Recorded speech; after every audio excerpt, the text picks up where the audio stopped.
first question. How do I find a job? That's that's the big one. Yes. Yeah.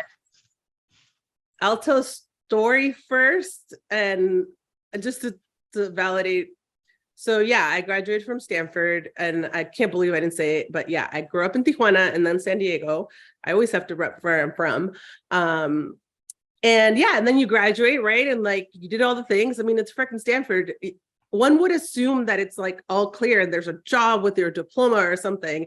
And I was like, what do I do now and where? And this is, different lifetime ago. Internet was in a different state and everything. So I totally get that it's like, yeah, jobs are supposed to be everywhere, but like, seriously, where?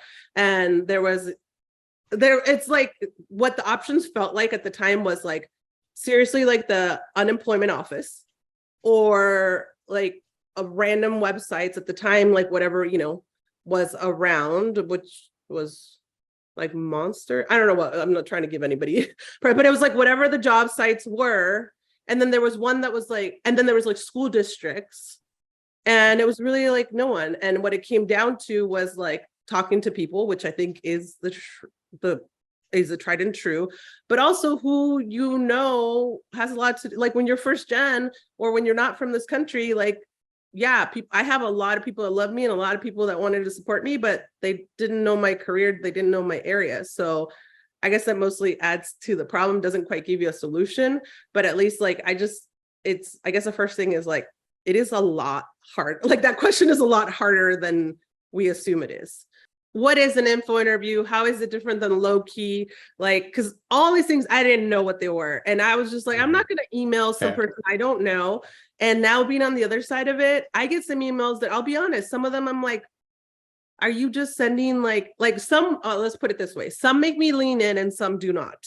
Mm-hmm. And some I can tell, and some I'm like, I can tell that you don't know this like kind of hidden curriculum or these like norms. So I like have told people, it's like, that's not how you email, or this is but like, why would we know? Right? Like we had to learn them the hard way. So like, let's just name them. And it's like, what do you mean about an informal interview? What is the sort of right way to email somebody that you don't know, or message somebody, or even LinkedIn? And what's the like not so right way? Mm-hmm. Knowing that, of course, there's variations. I would say in a sentence or two, an info interview is when you're trying to get someone's story, because that person is living a current present that you are curious about whether you want it to be your future or not. Quick example, you have no real connects at Meta, but you're like, what does product management look like at Meta? Mm-hmm. Having a conversation with an actual product manager will tell you a lot more than any job description, any Glassdoor sort of review. Like, just talk to people and get their story.